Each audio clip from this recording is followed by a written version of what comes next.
بسم الله الرحمن الرحيم. الحمد لله والصلاة والسلام على رسول الله صلى الله تعالى عليه وسلم. ربنا أرنا الحق حقا وارزقنا اتباعه، وأرنا الباطل باطلا وارزقنا اجتنابه. ربنا آتنا في الدنيا حسنة وفي الآخرة حسنة وقنا عذاب النار. برزان وخشويستان خدمة كتابي مختصر منهاج القاصدين. أم زمن من بيكو بسربر ربعية كم من طواكر كباس عباداتك لطهارات ودسي فيك طهارته وورده هالكشا حتى جيشتا شونيش كأنما السرتاي كي دس فيك إلا دزنيجوا ورده تشوفه قمة كبريتي وقمة كيلا شونيش كردن وشو زندي كردن لبردم رب العالمين. بتمنى كتابة شوار باش يكين باس عباداته باش دوهمي باس عاداته. أما سلي باش عاداتك هندي لاشتكان يعني غريب نين بستو معنا يعني بيشتر جيبا جمان كردو بلام ليرة غزالي هندي جار لطافاتي تايبتي خوي هي بوي أم باشي تريان سريع تر بسريعتي أفرم مقر اشتانا كبيويسكا لسري بوستين.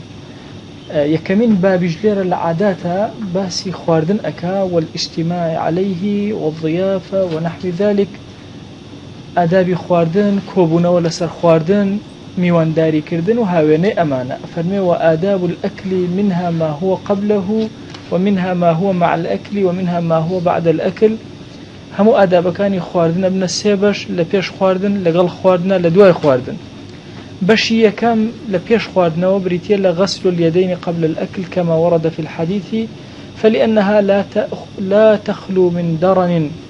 أفرمن شوردني دسكان لبيش خواردنا لك حديثها هاتوا وهو كاركشي أويك لبيسي خالين دستكان وشوردنا كانيان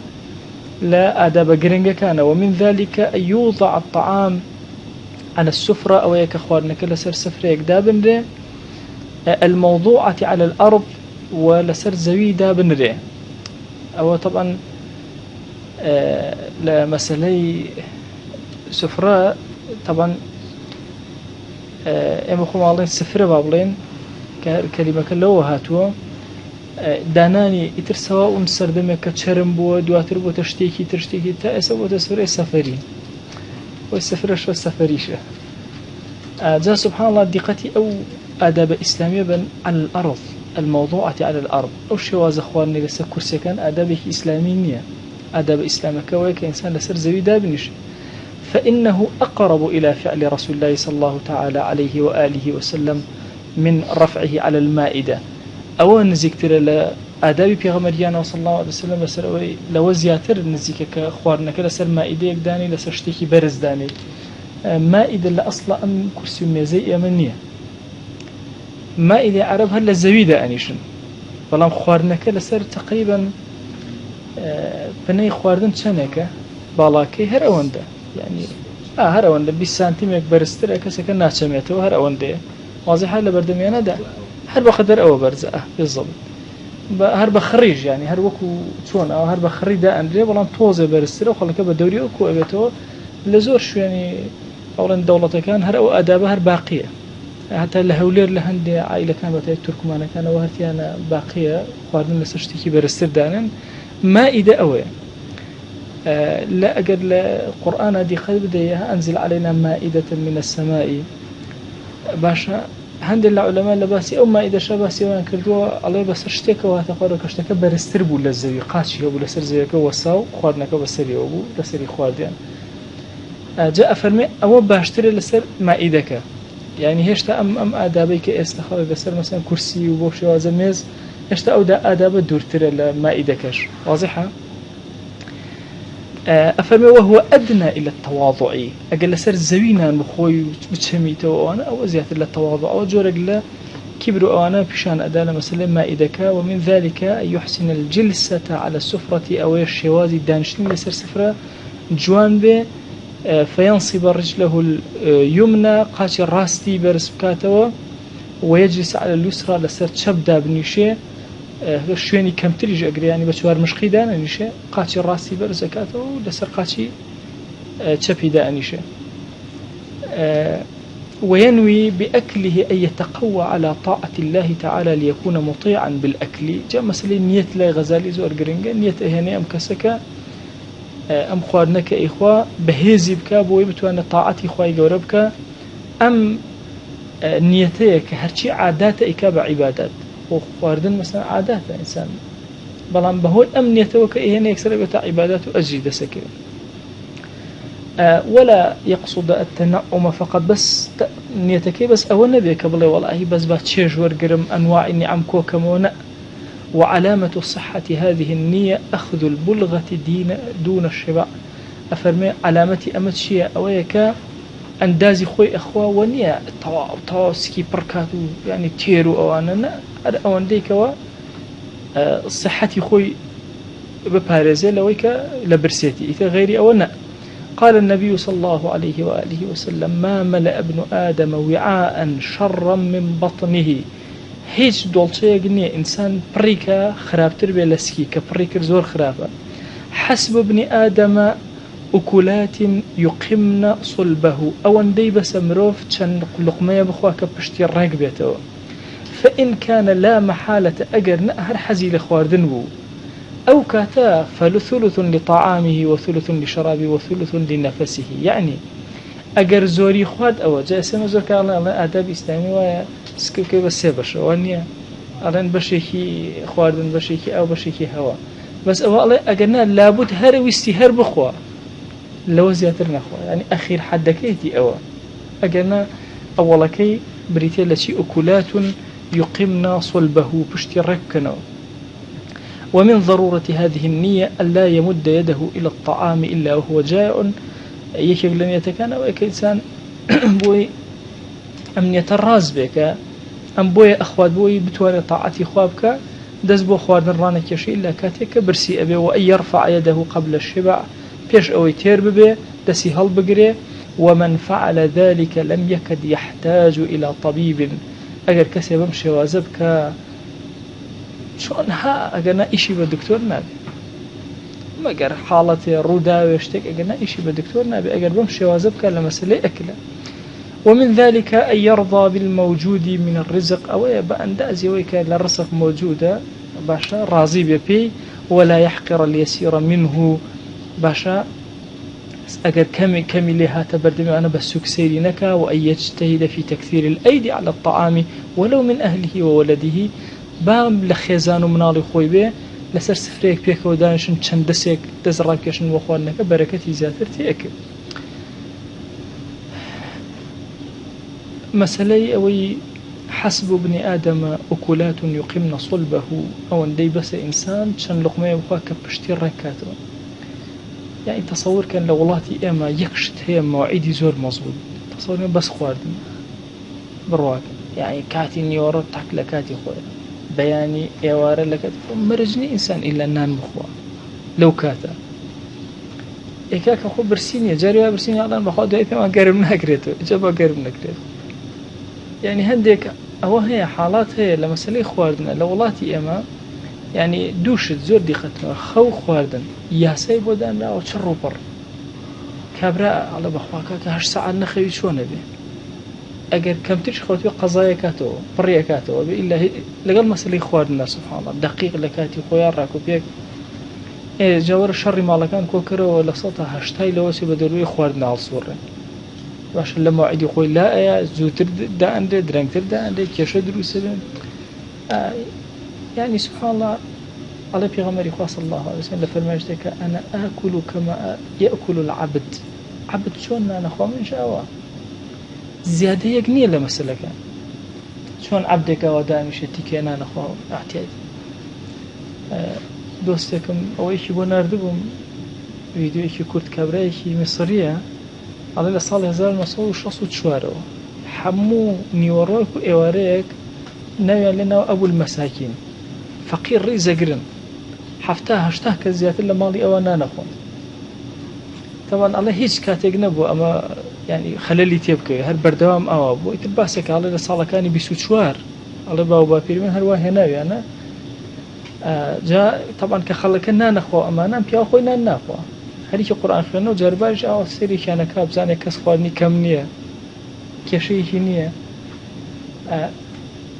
لە عەرەبا زۆر ئەم حاڵەتە هەیە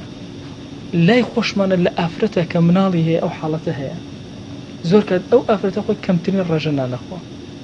بەشی ئەوەدا ئەوانە بالضبط چۆن ئەو ئافرەتە لای خۆمانیان لە ناو عەرەبا چۆن ئەو سەرۆک عائیلە ئەبێ هەمومان ئێمە ئاوا خواردن تەرتیب بکەین يعني كإنسان مثلا حتى موسى على خصي خير ولا خوش من بيسو لخلق بيسو على كأن ومالطان نخوش مخا سجن مكة أو دو شرطة حرمله بخوب خوتا نخوشك مش أو أنا والله مرة تأتي الملكة أو أبى ماكو سجن مليش ما نواب به اختيار زور زحمة طبيعي مثلا لم يوان داريا لو شيء بيكره وميوان دواتر باسي آدابي وضيافة أكين شيء أكره إنسان لما سري ضيافتها كرم أبي إنسان بنوينه بلام شيء أخوه شيء أخوري باشا لقى ضيفي شا مثلا أوي بكره مثلا أوي فرمو أو أنا بلام زور نكرت باشا تشك أكلات يقيمن صلبه أو أساس الأخواردن يتر أما يتري ديكورات وعنا وتنتن يتر حمو إلى زيادات أبي زور ملاحظة أو خالب كان أو يشكل لو عادتاني چونکە عادەتە لە هەموو زەمانە بۆ زەمانەتر ئەگۆڕێ ئێستا زەمانانی لەمە پێش کەسێ بچوە بە ماڵ نانودۆیەکی و خواردە زۆر ئەتیادی ئێستا نانودۆی بێتی ئەبێ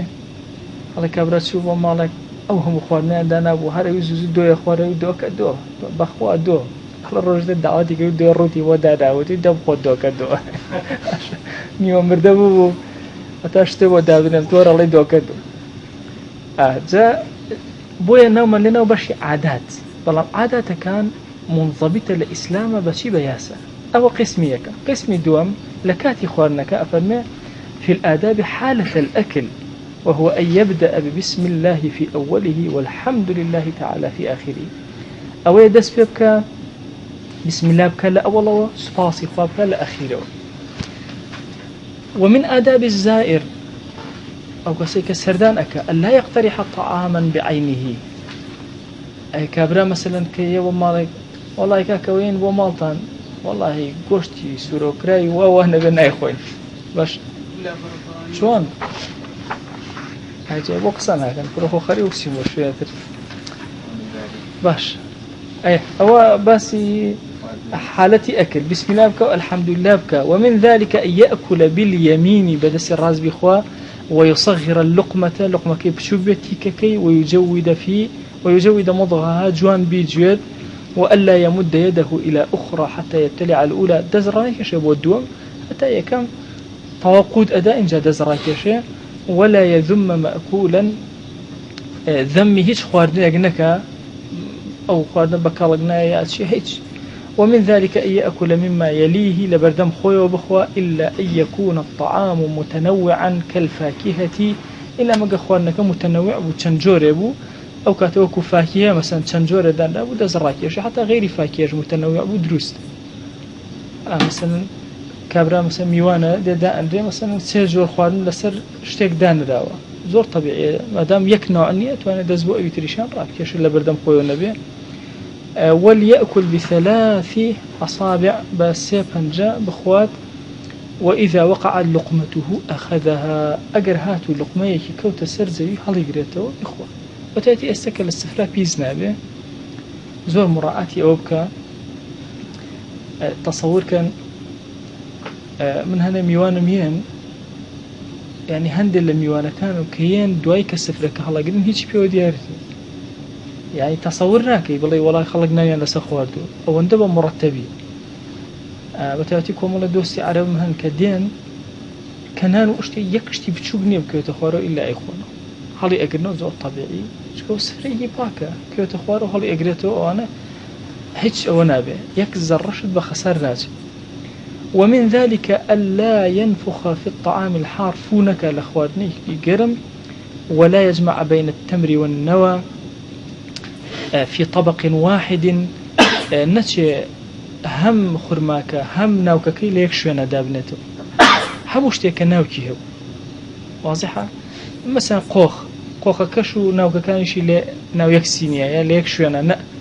بەجیادایان بنێ بل يجمعه في كفه لدسي خويا كوي أكاتوا ولا يجمع في طبق واحد ولا يجمع في كفه لمشتيشيا هردو كان كون كاتوا هم ناوكك وهم أوكش يا هر ناوك كان خوان بتنها اثنين خاطر دسي كوين كاتوا بل يضعه من فيه على ظهر كفه أبو شوازة فشتي دسي أبو مخوالي ناوكي خسر فشتي دسي باشا أمام كردو من الله كان هالشيء أنا كنا أوسع باش الزيتون يا رغوا هرشي أنا كنا بدي واقع قولي والله ما كوا بعيب داكري وتوكا كده سراوش ده هربي هرب خواك تفوار بس ورده إنسان رايز أو طبيعي أو أنا قلت توزي كيش بحال بيجرد وإنك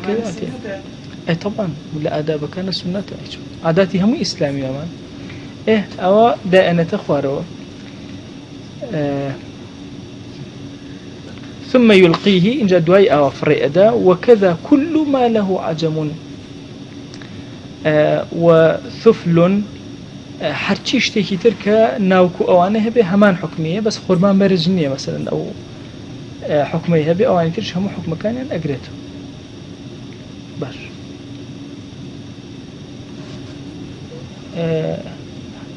طبعا ثفل هرب معناه أويتك يعني هرشتك كناو قدار به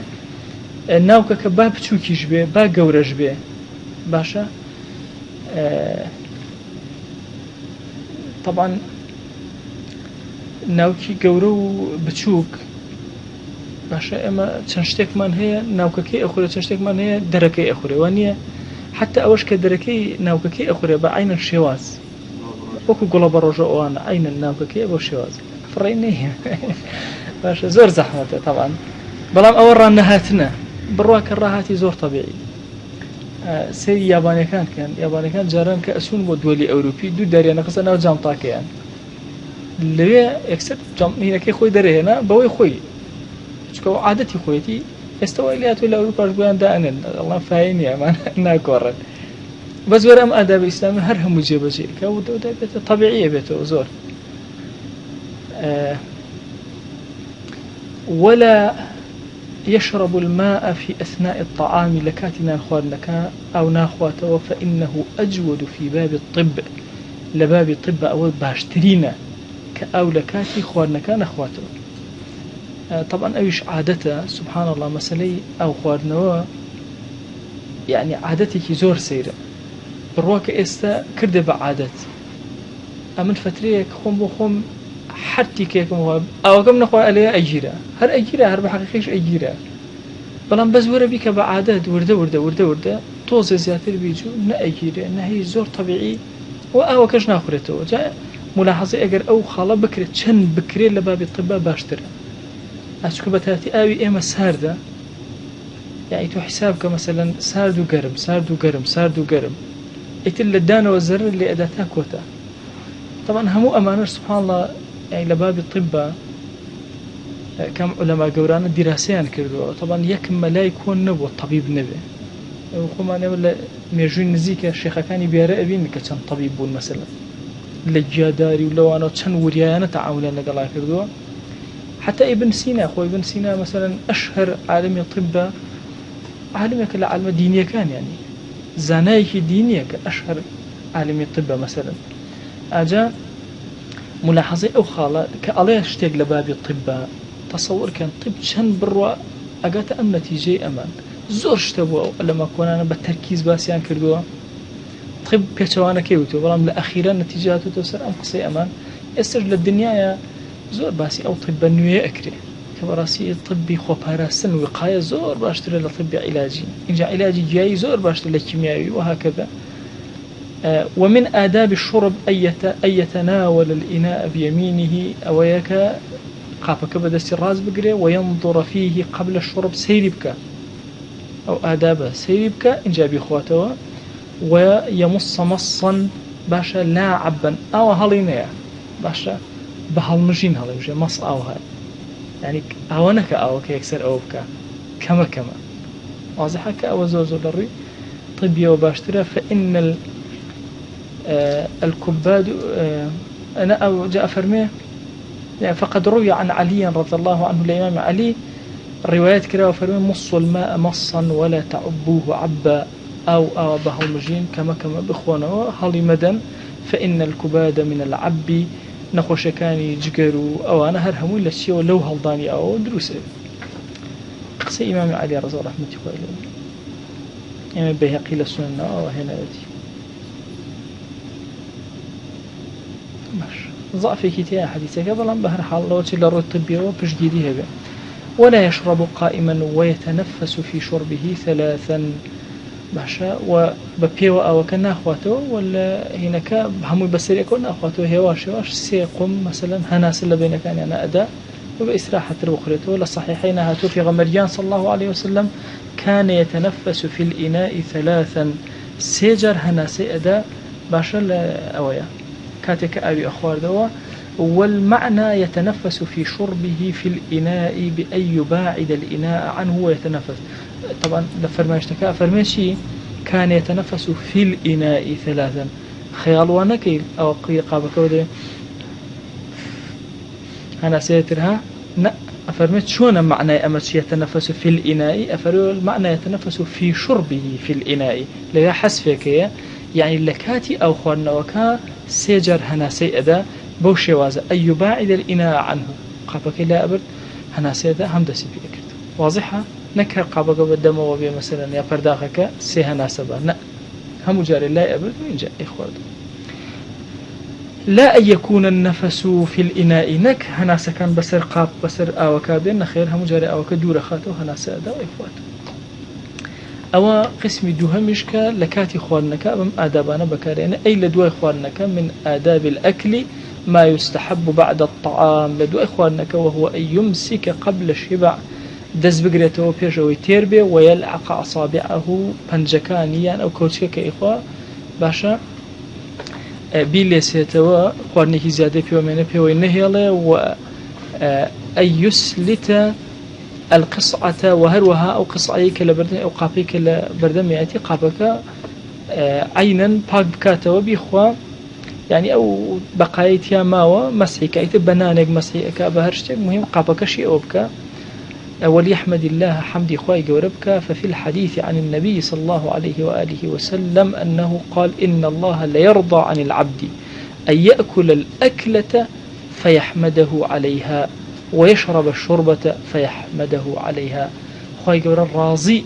راضي أبي لو عبدي أجتن لبي لا يرضى عن العبد لو عبد الراضي أبي كاتي أخواني أخوة صفاسي أكا أخواننا ويق أخوة صفاسي أكا سبحان الله أخوة لي راضي أبي باش إيه متشين يعني الرزق أخوة بقويت أخوة ليش الراضي بي تنهى لبروي حمدك لبروي رب العالمين كردوا وليغسل يديه من الغمر أو تشلكيو تشوري بيسيكا بدستەوە ئەبێت یا بۆنی دەست کە دێت با جوان دەسەکانی بشوە لە دوای خواردنەوە مەسەلەی دەست شۆردن لە دوای خواردنەوە یەکێکە لە ئادابەکان کە زۆر گرنگی پێدراوە و ئەسڵی ئادابی ئیسلامیش بە خواردنە بە دەست نەک بە میعلەقە و بە کەوچک و ئەوانە ئەسڵی ئادابەکە ئەو هەیە بەڵام لە مجتەمەعەکە کە مەسەن کەوچک بەکارێنن زۆر طەبیعی كوسك دوای جوان أشوات باشا باولم يان جوان أيلسيته ويان قابك جوان باق أكاته طبعا أبو أفريقيا زور باشا زور مالونا ولا شور دنيا أذاك حجر وجارب ويكرم تركيا كان هاتبون الناس تكجرا وتقباشيانا كذا لا هؤلاء هون هرب الصمون يأتي جوان هنا كان أو باق كذا يعني خالد وحتى فيه النبو كأنما شورا وش آدابك زور جوانا يعني إنسان وآداب بكار بينه زور إستفادة به إن شاء الله وبركات فيديو كم بيني ك يكي لدولة أفريقيا كان كبرنج دابش أكن رخلاش تركي برنج دابش أكا دوای دەنکە برنجی بچوو بچوو ئەکەونە خوارەوە پاشی ئەکەنەوە ئەوەنە خۆڵەکە پاشی ئەکەنەوە ئەی خۆ شتێکی زۆر بە قیمەتە لە تەسەوورکەن ئێستا ئێمە ئەگەر دوو جۆر خواردن لەسەر سفرەکە دوێ لە 130 عالم دوو جۆر خواردن لەسەر سفرەدان لە 130 جاحساب ئێمە لەوە چێ بڵێن وڵا ئێمە نیعمەتەکان کەم بوونەتەوە یان نیعمەتمان نییە لە 130 نان و شتێکی تر پێکەوە دائەدرێت ئێستا ڕێژەی هەموو عالم ئەوەندە خەڵکی برسی هەیە وی هەموو زیادە ڕەویەک لەوانە ئینسان تووشی گوناه هەبێ زۆر بە حەزرەوە تەعاملی لەگەڵا بکە بە تایبەتی مەسەلەی سەحەتی جسمی خۆی ئینسان جارێک لە گۆڤاری بڕیارە نووسرا بوو ئێمە هەتا 40 ساڵی هەر فریە ئەکەوین پارە پێیاکەین ئیتر لاشەمان وەها لێ ئەەکەین لە دوای چلەوە پارەی تیا سەرفەکەین هەتا ڕۆژەی ئەمرین هەنی چیوا کۆکرێتەوە سەر بەسەر دەرەچێ ئەگەر دەریشێ بڕواکەن لاشەش ئاو هەیە جارێک مقابلەی چەند ماوەسایەوە کە لەسەر ماساڵکەی مدەڕس کاتی ڕسالەی ماستەرەکە یەکیان قسەیەکی زۆر خۆشی کرد وتی کاکە ڕزقی خوا محەدەد نییە تنبە دێ ماوەسا هەمووی نەخوات کەمەکەمە ئەیخوای عومری درێژ بوو زۆر پێکەری ئەوانە تەوان ماوەسایەکێک لەو سفەتانەوە و کە زۆر کەمی ئەخوارد ئەوەنەی کەمە خوارد ئەوەنەی کەمە خوارد درێژەی یا بۆ ڕستەی کە هەیە و زۆری پێچ جا ماوەسا ماشەڵڵا نزیکەی 107 ساڵ عمری درێژەی هەبوو فعلەنیش مەسەن هەستە کرد کاتی خواردن 3 پار و 4 پارۆی تر دەستی ئەگرتەوە تاو ئەو هەموو جهد و مان و بوون و نووسین و وەرە و بڕۆ یعنی خەڵک هەمووی دائەنیش ئەی خواردوانە 3 پار و 4 پار و کفایەتی پێ ئەکرد و تاو یان چەند هەندێک جار ترێ و نان ئەوە تۆزە 2 دانە 3 دانەی خوارد و تر کۆتایی پێیانە هەر ئەو شتێکی بەسیط کاتمان ماوە بڕۆین باش باش ئەوەی کە ئەمێنێتەوە لە سەرەوەی خۆی نەزانم لە ڕۆژەیەکە چی بیاڕە ئەوەی لە دەم یەکی ئەمێنێتەوە ئەوە دروستە کەسێک بیخوات بەڵێ سوئری مسلمان بە فەرمایشتێکە فەرمە شیفاشە طبعا ئەمە دوو شتی بۆ ئێمە کردووە یەکێک قەت شت لە بەردەم خەڵکەمایە فڕێ نادرێت حتى ئەمە لە فەرمایشتە ئەفەرمێ سوئری هێڕە پاک ئەگەر پشیلە لە شتێکی خوارد ئینسان ئەتوانێت لێ بخواتن تا ئەو ڕادەیە یانی ئەی هی ئیماندار بە طریق الأولى ئێمە ئەمڕۆ زۆر باسیەوە کرد ئەنواع نەخۆشی ئەنواع ئەوە بەربڵاوانە ئەوە خۆ تەواوە لە کاتی پێویستیشە پێویستمان پارێزگاری خۆمان هەیە هەمووان بەڵام ئەمە نابێتە یاسا جارێکیان جەژن بوو کتابێکم بۆ هاتی وڵات داوا بکەن لە مسلمانە مازماسیان نەکەن نەخۆشی بەربڵاوە ئەوانە وەڵامیژە و کوڕێکی هێنا وتم جا هەموو ساڵی بەربڵاوە یا هەر ئەم ساڵ وتی وەڵا هەموو کاتی هەر وایە ئەمە هەر ڕۆشنبیری گشتیە جاڵە تەواوە ڕۆژی قیامەت ئەبێ کەس جزئی خێزاری خۆی دەکەی ئەگەرەوە نەخۆشی بڵاو وتی ناخر ماوەسا هەنێکرد لە ماڵەکانە پارێزرا کوتم لە ماڵەکانە پارێزرا لە گەڕەکەش پارێزراوە ئەوە طبی گشتی ینی تۆ احتیمالیش هەیە بەهۆی مازماسیە کەسێک تووشی نەخۆشی بەڵام وەکو وەهمەکەیەکە ئەرزم کردن لە چەندێکا تووشەوێ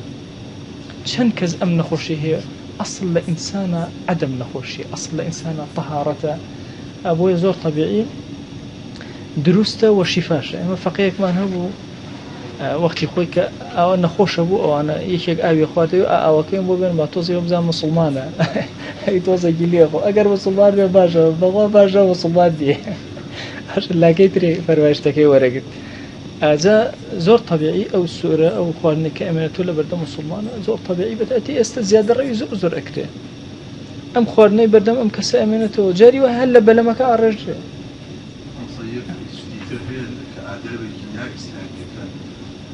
پاروی شەرم هەیە ناو پاروی شەرمە کەسێک تۆزێ لە قاپەکەی بەجێ ئەمە لە چایە لە شەربەتە بێ مسلمان شەرمی هیچ لە قاپەکەیان ناوەتەوە شتەکە زۆر عەکسی بەڕاستی پاکی کێتەوە یا ئەوەنە هەڵگرە یا کە بۆیان تێکردی ڕەنگی وەی بگەڕێەوە بەزۆر بڵێ منەرەوەنا هەمووی بخۆی ئەرە وەڵا زۆر زەڕورە اینجا هیچ ئینسان بۆچی زۆر تێکەم کەمێک تێ ئەەکەم ئەو کەمە ئەو ئەندازە یانی تەواو بوو کەمی دووهەم بەتاتی ئێستا مەسەلەن هەم شلە هەم برن لەسەر ئەوەدا ئەندرێ ئەکرێ مەسەلەن ئینسان لێ هەڵگرێتەوە ئاجا هەتا بکرێ لە مەسائلی ئیسرافە ئەبێ زۆر وریابی ئەم پیاوانەی کە ئەوە ئەکەن کە شخاڵ و ئەو شتانە ئەڕێژن ڕۆژی جەژن ئەوە هەر تۆزە قسەم لەگەڵا کردن ئەو زعتان و خەبەرەتە خەریکی چین ئەوانە ئەیان و شێخ بەشم بە خەڵک بڵێ بخوا خەڵک خواردن ئەڕێژن خەڵک عەرەبن مثلا بس خواردنەکە کۆ ئەکەن بەڵام ئەبینن ئەو هەموو خواردنە ئەڕێژ اینجا وڵاتی ئێمە مەسەن خۆ ئەکرا ئێمە هەموو ئەوانە تەرتیب بکەین بەڵام بێخاوەنە مەسەن خواردن بە جیادا بن لە ئەوی تر ئیسفادەی لێ بکرێن يعني والحال لما مسألة إسراف حتى بكري محاولة بكين دسبيه وبقي يعني مالو منال خوما محاولة بكي طبعا هندي جار ناكري لدستو درجة والله حتى بكري أندازكي كمتر زور طبيعية حتى باسي وأكري كخواردن قرم نكريته خواردن مثلا للسلاجة غازي سلاجة هلا مجي خواردن بوشي وازن أكري إما مثلا خواني كم لبن أي زور لبن ناشتو قرمي كيتو الترتيب كي جواني أكرم أيضا مال دراوسية من زور إسفادم لمالك عرب كل بغداد شانزروش كما لمزجوتي كمان أو مال خواردن ينبو يعني كخواردن بينا زور سرم صرامة لك ترتيبي أو ماله مثلا نيورو برنجان هنا ولا قال مثلا أتى جوشتو أوانا بو إيوارا هر أم برنجا أيان شيلا لقال هر أو جوشتي لبردا إيوان ما بو وردي أنا كأيان كده النبي سوريا أنا كده أكو كوبهم أيان هنا يو يعني يكشت خسارنا أبو حمو جاري أمو بوبرين أمو تسير أسلوبي أما الله كان أتوبزن شتي خسارة بي أو نانا ورديك أما يو نانا وردك أيان هنا أيان شيلا يو لوليان أكل وردا جوشتي أنتي أكل أكو برمي بسوي أونا لسر سفرك يوارهم دا أندرايو بشي أما ذلك أويه جاري هو دنك برنج لجوشتك اللي أنا أبوه يهني وراه بيويبو لدايا أبايا بها أما زاني أما هيني وراك أو يكردو هندي بهارات وشتي بيو أكلتو هست بينا أكل يتدواي يشغل لك ركانيان من الكارب وتمورا بزان تو دايك أما خريجي شيء باشكاتي تصور فرياءك شيء أكا شون أو خالنا دوباره أو ترتيب أكاتو ناني بياني رؤكي بياني عينا أوي إوارب يعني هنا أكل ببرما يا أكل وكو كوبي بتشوشي لي أكل شتيشي نوع شيء تري لي أكل هر أي نشتمو جاري تقديم كراي أخورا زوزو طبيعي والله واي كردبو كيكشت خسارنا وتي والله الشيخ ما قد شت فرنادن باكم نيار بخاف هيني ولا باشي برسم لا يتدواي وتم الشيخ عبد الجبار وتم أو لو شت زور سرم سرما لو ديكور وترتيبه إيوه تي والله الشيخ حل سرتها خزان من هنا بيموت وتوما منكم والله اشتفيرك مرة تامردن قناه بار نابين مصاريكش كمكين تشي وتوما أمانة أم خواردنا ديكورات يعني بقورة همو جمع بوجمتر بيقورة طبعا جاري وهو هر برنجك بياني أهاتوا بهارات يعني برا بيوكل بس بهارات تو تصور إن أكل أوبي دارتشيني يعني بيوكل بروج بوهين يوم كجرمينا أكل برا دارتشيني شتي أكل أي هنا تو تزاني برنجك يتهازر لين راوتو يعني هندش هي سليقية أكري أما اللي همور وكانوا مثلا كاري لسر بكين بتوانين كنترولي أولى أنا بكين شكل براسيش تمام إسراف زوار يعني من بخوا أو يكي ظلم دانا وبوم مزجود لبنا مزجود لامبر بدم أوبر مزجود لبري خاطي قرك خوار مشتكنا هنا نابتين أكل أو نزور بخوارنك كيشون بود رزوه زور كاد جماعتي إن كان أو كان بخوام صفقة كان زورشت خسارة كان مشر كم أو فقة كان زور تورم والله ما صار ليش فرقنا دين كان كبر لبرن شون فرينا دين كان كهيبا وقتان بيع فريدن قم لتورا أكل دوي لكاميرا كان ومتابعة مكرسيرة كم حرشي خذي جارك يلي كاتا حرشي برنج وشلو أوانا جابوني أكل مجبور بدم أوبري مزود وقت تظهر وبعمنا والله أبجت أوبرو برش خلاص كده مزود دور خمو أما بس يعني أوهم أخوارنا إيواران شوان فرقدر حتى والله أما أقل بجيابد لهند غلات سيرم كل عليه هموم مالك اشتكاني خوي كو أكاتو خري أكاتو بس برنج أو كأمانته شوية كان هي هرهم ويبن لي دائما طيرتوري إخو خوارن فرنادن الثقافة يعني بس ولاتي أما سبحان الله همو أوشتانا همو بهدر أروى بوي أبي توعيكي قشتي بهمو لا يكون كاري لسركي إن جوات تصور ما قبل يباشا بمنشي أكري بخوال لما لقي خو سيدنك برنج بقرر إيش كله هر سيدن ورده أما إيرانيا ومالمان زۆر سێرە بەلایەنەوە کە تۆ بچی وە سەراو بێتەوە گوڵۆب نەکوژێنیتەوە لە ژوورە بێتە دەرەوە گوڵۆب نەکوژێنیتەوە هەمویان ئەو سەقافەتیان هەیە خۆ هیچیشی تێ ناچێت گوڵۆبێک ئەوە بکوژێنیتەوە دایگرسێنیتەوە بەس سێر کە ئەو ڕۆشنبیرە لە ئەو دروست بووە یەکسەر گوڵۆبەکە کوژێنێتەوە هاتە دەرەوە چۆ ژوورە یەکسەر دایگرسێنێتەوە لای من ئەم ڕۆشنبیریە نەبووە باش ئەگەر ئیشی لەسەرکەین لای ئەمە دروست نابێ دروستە خواردنەکەش ئەو هەیە ومێ دەکەم انشاءالله لە ئایندای متوانی بتوان ئیشمان کرد هەر کەسە لە ئاستی خۆی وەلەو کەمیش بڕوا انشاءالله ومێ دەکەم زۆر شت بگەڕێتەوە فصل فيما يزيد من الآداب بسبب الاجتماع والمشاركة في الأكل كما آداب من زيادة كاتك كؤبين ولا سرسفرة من ذلك أن لا يبدأ بالأكل إذا كان معه من يستحق التقدم لكبر سن أو زيادة فضل إلا أن يكون هو المتبوع لسرسفرة كاتك دانشتين طبعا سعاداتي أما سيركن لما الله كان لقل بيشتر أبو شوازو كدا أنشتني يكز جرأتي وين كدس باب وسر سفرة نمنال نكس حتى وكو قوري مال بسم الله استهوى كلام ردا هو غلطة نابت أبي إلا همو تشاورك قورترين دس أبا إلا ما حتى لما جيسا مثلا لما جالسة دانا شيء سلا نوع عربة أو هاي قورتريني ناو خلقك كيه الله يلا فلان كز بسم الله بك أو دس أبا أنا نخو أنت هم بدوي أنا نخو بسم الله أكا بعمرترين يعني إلا ما قر أو كسم متبوع به مثلا إمامة باقنجيج به تعصى أم أبي دس فيه مثلا لسرة ودانيشتو الله كاك بسم الله الرحمن الرحيم دي جماعة دس فيه كان ماشي أو إلا ما قر متبوع به إذن بدا مثلا أو بيشتر بخوا أقرنا قورترين كي عمري زور قورة به أو كسر دس فيه ومنها ألا يسكت على الطعام بل يتكلم بالمعروف يا ما علم بيدنگ بلا سخوادن نابێ بێدەنگ بن لەسەر خواردنەکان ئەبێ قسە بکەن بەچی قسەی چاک بۆ ئەفەرمێ بالمعروف بڕواکە خواردنەکان هەستیان هەیە هەست باشە تۆ هاتووی نانەخۆی بێدە کورە چای سێر گوێنە بم شەڕێ لەگەڵ ئەوە کاتێک ئەزانی یعنی خواردنەکە تەئسیراتی ئەم کەلیماتانە بەسەری و ئەمێنێتەوە خواردنێک ئەخۆی باشە خواردنێک دوایی وا تەسەورەکە ئیسفادەی لێکە زۆر زەری لێکە هون باسی ئەوەی رووسیا کە ئەڵێ دانیشتو بوون ئەڵێ کاتی حرب و حساس بوو هەمویان مێشیان مەشغوڵ بوو خەتەرێکی گەورەیان لەسەر بوو ئەڵێ دوایەوەی نانوشتەکانیان خواردو ئەوانەوە ڕەککەوت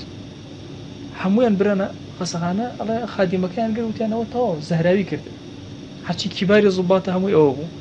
دوای کە دیراسەیان کرد بەهۆی قسەکانیان و ئاڵۆزی دەرونیان تەسیری لەسەر خواردنەکە کرد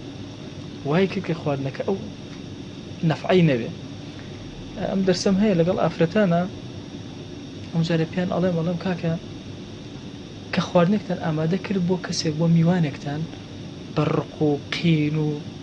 بەدڵ و ئەمان وەڵڵا ئەگەر مێردەکەم نایبوو دەردەمەیانێ هەرەوێ بە دەرد باشە ناوەڵا وەرن بەو پەڕی خۆشەویستیەوە سەڵەوات بە لەسەر پێغەمبەرگیان صلی الله علیه وسلم ئەم خواردنە ئامادەکە ئەبزانە چەند بەرامبەرەکەت ئاسوودە ئەبێ با خواردنێکی سادەش بێ بس ئەگەر هاتوو بە نەوعێک و مەسەلەن دڵێکی ئالۆز خواردنێکی ئالۆز دروستەکە با سفرەکەش ڕازاوە بێ هەر ئالۆزە ئەبێ زۆر ملاحەزەی ئەولانە بکرێ چەند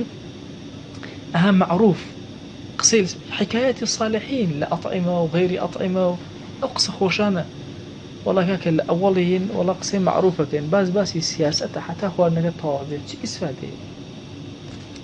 کابرای ئێرانی ئەڵێ کاکە هەر ئەچوە سەرسفرەی بەخوا زیندگی سەختە دەدەزی بێک لە زیندگی سەختەوە نا پیاوی ساڵحەکان پێغەمبەرگیان صلی الله علیه وسلم پیاوی گەورە چۆن بوون زۆر تەئسیرەکە وەرە ئەگەر کەسێک دەرونی قەلق بێ ئەی خواردنی طەبیعی پێ ئەخورێ ترسی هەبێ خواردنی طەبیعی پێ ئەخورێ پێ ناخورێ خەفەت و مەراقی هەبێ وەڵا خەفەت دڵی گرتوون نانیشی پێ ناخورێ بێزەبت ئەو ومن ذلك أن يقصد كل واحد منهم الإيثار لرفيقه ولا يحوج رفيقه إلى أن يقول له كل بل ينبسط ولا يتصنع بالانقباض أفرميك يكتل آداب كان أو هر يكيك لو أنا إيثار كابو رفيقك كم خوارنا خوي بي خوش أو بخاطر بردم رقاك بابي خوار يكفر ما يشتهي في غمريان صلى الله عليه وسلم الإمام أبو بكر فرمي أهل لكاتي هجرته الله في غمريان صلى الله عليه وسلم أو كم ده كخوار ديوه أو خوار ديوه حتى ارتويته طبعا الرواية تبي زرعة والله أو يقالوا تامن تراوبهم كأنما خوي إخواته في غمر إخوة صلى الله عليه وسلم إخواته أو ندل كيفي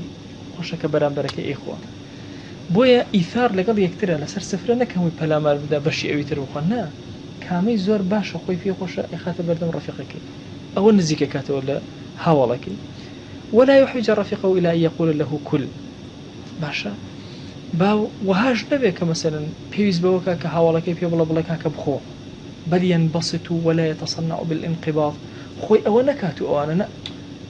اعتيادي خوانك خوي أو بكابوي برامبركاني مثلا دزراكيشن أم دزراكيشن زو طبيعي مسألة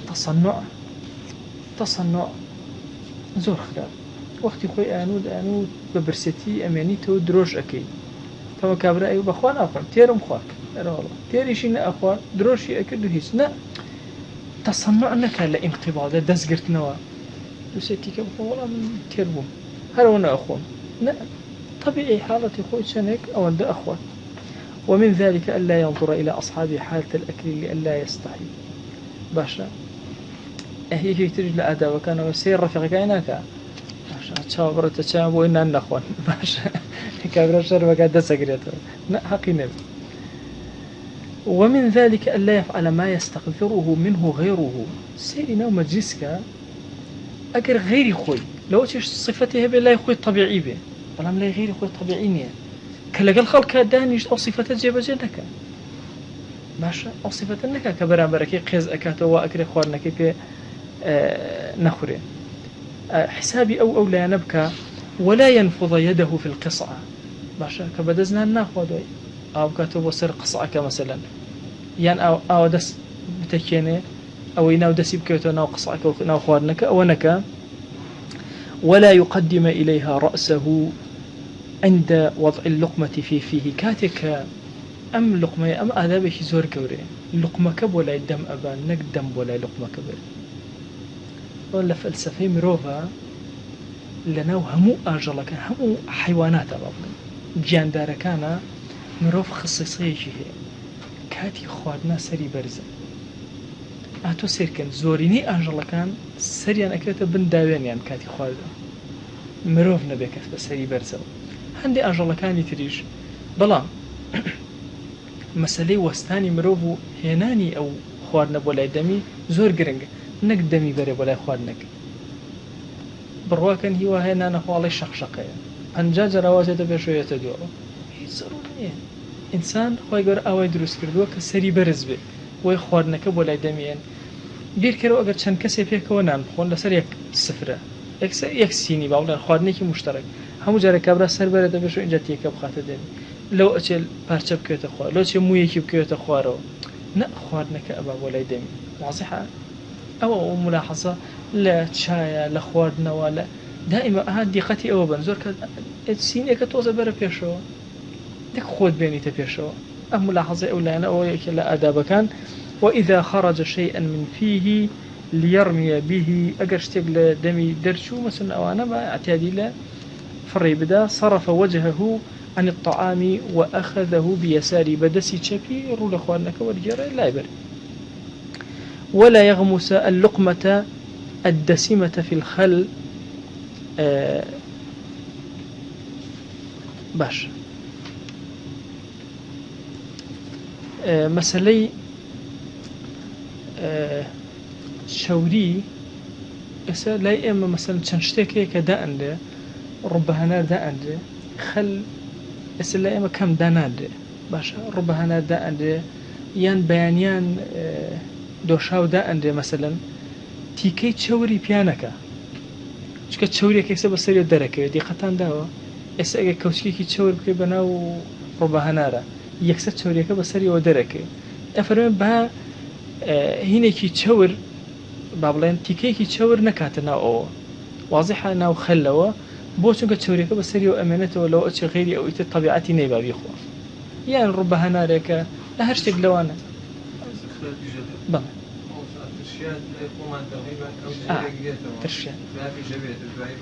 ترشيات بالضبط ترشيات يشر أوقات كتشوريت يسوتوا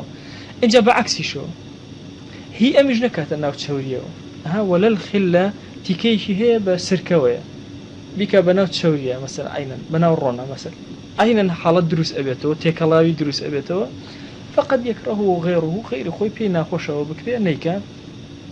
ولا يغمس بقية اللقمة التي أكل منها في المرقة سري وأدابك تيكا كي هنا أي خوان نيوي كيتري نكاتو ناوش لك واضحة شو كان هندي اللي يقولواني دم يخوي بيو أمانته ونكاتو ناو أو جاريك واضحة استأوتشونا يعني نيوي خواردوا لقمك أما يدوم جاوازة أها ولا يغمس بقية اللقمة التي أكل منها في المرقة نكاتو ناوش لوا شلماني هرش تبي جاري دوهم جاري كم مثلا ببير من نار ومزور حزم لمازم أسمع شيء أكتيه كم ما سكن فيه أكت توزك من أخوان ما سكن هلا جا حزم لقى دادي زوري بيوم هم جاري دوهم جاري سيام دوينا أنا كم شربوا إن جاكا أبزارك بكر أكو تخواره رجال اللي يريش ولا سر أخوان عشان بس هو كارك شيء وحزم لما سكن وبلان بشي لبري بكوسك بنانك أو مأكد طبعا أو جيرانوي أو نانا أو جائزة لآداب إسلامي نية يمرج جيشنا فصل بس وصلى الله على سيدنا محمد وعلى آله وصحبه وسلم تسليما كثيرا إلى يوم الدين يعني تو عندنا ندم بشي لخوي